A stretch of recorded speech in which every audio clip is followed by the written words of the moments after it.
We know we've been in a lot of weather coverage today because there's a lot going on. Yeah, it has been certainly since about 1:30 or so. Yeah. This afternoon, we've been giving you that severe weather coverage. We've been really focusing on those storms, mainly to our north. Some were tornadic, at least what we saw on the radar.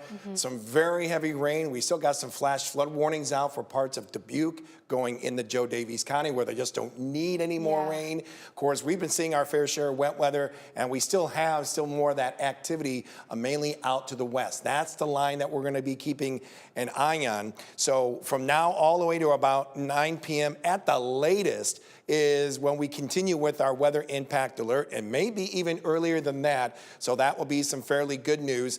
And once again, all modes of severe weather are in play, including isolated tornadoes. So that's something we'll be keeping an eye on. But we may be getting into a position where we are going to be focusing more on maybe a damaging wind threat, because those storms that we've been showing you out toward the west actually are going to eventually lead to one big line that may be going on. And I'll show you this real quick before we get a chance to talk with Morgan Strackbein in the beast itself. But you can see that that's the line that we're going to be keeping an eye on. We're still looking at around 5:30, 6 o'clock or so for that line to eventually impact towns along the river itself. And then we'll be keeping an eye on those storms even going on the Illinois side as we head towards 7 and eventually 8 o'clock tonight. Once we get sometime after 8 o'clock, I think the threat should be over very quickly from west to east around the area.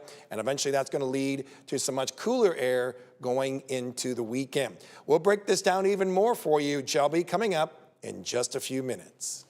Alrighty, thank you, James. For right now, though, Morgan Strackbein is in the beast, tracking it all on the road tonight in Wilton. All right, Morgan, what are you seeing in Muscatine County right now?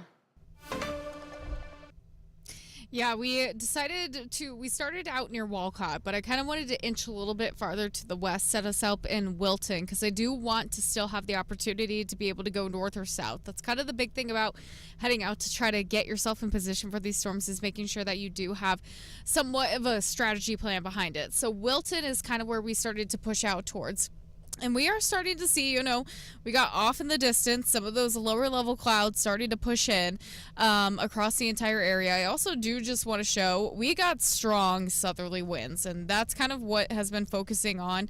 You can see the grass just constantly moving. We've got strong winds, about 25 to 30 mile per hour gusts out here, as we're still pumping in moisture. We're still pumping in that warmth, which still keeps us underneath a lot of that storm energy.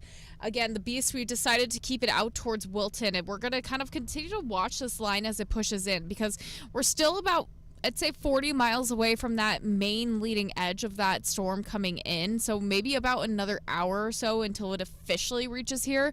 But like I said, we're going to be making a plan here as the storms continue to approach us to decide whether we stay here or maybe start our track a little more north or south. But we'll have some more updates coming to you in just a little bit, Shelby.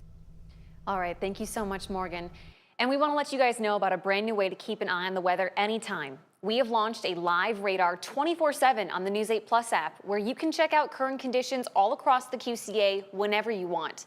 Just scan this QR code on your screen and you'll find out how to download the News 8 Plus app to your phone or smart TV. Then just select the live radar channel.